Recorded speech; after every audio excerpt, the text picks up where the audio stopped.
আসসালামু আলাইকুম রহমতুল্লাহি ওবারাকাতুহু।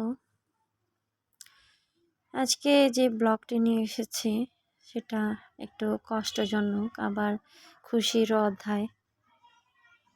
তো জানি না কতটুকু এগোতে পারবো। এই যে টাকাগুলো আমার সেই কালো গরুটার টাকা হাতে পেয়েছি।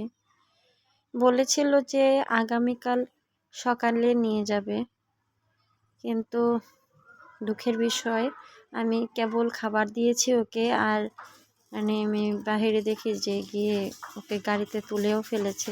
যাই হোক, এটা তাদের জিনিস হয়ে গেছে, যেহেতু আমার হাতে টাকা দিয়ে দিয়েছে, ওদেরই।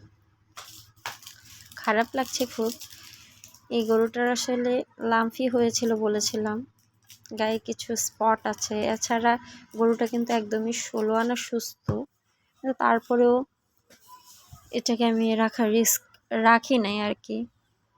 এই গরুটা আমি আজকে বিক্রি করে দিয়েছি, কারণ যেহেতু আমি একে বীজ দিতে পারবো না বা দিতে চাইও না কাউকে, ওই জন্য আমি এটা বিক্রি করে দিয়েছি। কষ্ট লাগছে খুব।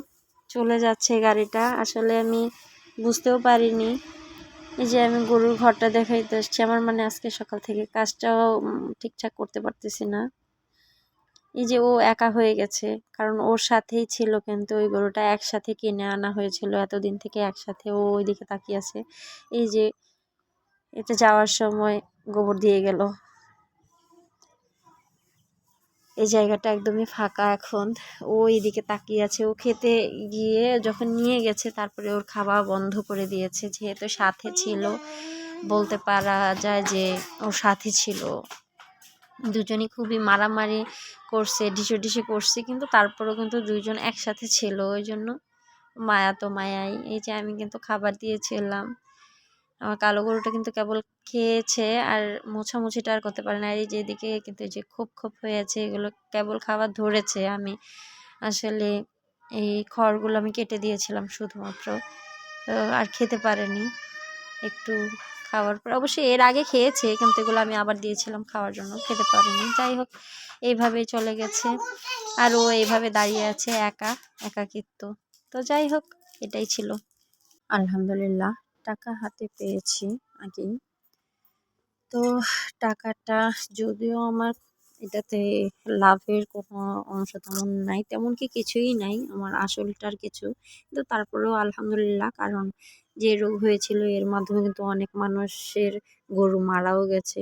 তো সেটা হিসেব করে সবুর আছি, আমি আল্লাহর কাছে শুকরিয়া আদায় করছি। আর এদিকে গাছের কলাটা কেটে ফেলা হয়েছে, কারণটা পরেই বলছি। তো যাই হোক, আমার মেয়ে খাবে, ওই জন্য গাছের কলা কিন্তু পাকেনি, কিন্তু তারপর আগেই কেটে ফেলা হয়েছে, এটাকে জাগ দেওয়া হবে। আলহামদুলিল্লাহ, এই ছড়িটা কিন্তু অনেক বড় ছিল। এটাকে কি কলা বলে, মনুয়া না কি কলা। তো যাই হোক, আলহামদুলিল্লাহ, সব মিলিয়ে ভালোই আছি, আলহামদুলিল্লাহ।